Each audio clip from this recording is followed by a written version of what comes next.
Berbeda dengan PKB dan PDIP, anggota fraksi Gerindra DPR RI Kamru Samad justru menolak hak angket untuk dugaan kecurangan pemilu. Kamru Samad menilai masyarakat lebih butuh solusi pengangguran dan lapangan pekerjaan dibanding hak angket pemilu.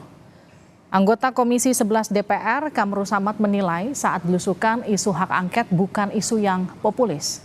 Menurut anggota fraksi Gerindra, masyarakat lebih peduli dengan isu kebutuhan dasar.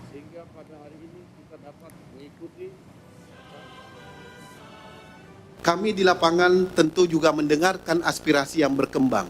Aspirasi yang sangat mendesak bagi mereka adalah pengangguran, penciptaan lapangan kerja, bukan hak angket. Yang diperlukan mereka justru adalah hak para sopir angkot. Hak para sopir angkot, ribuan bahkan puluhan ribu yang anak-anaknya mereka, masa depannya, sekolahnya belum tentu mereka bisa memenuhi kebutuhan dasar mereka.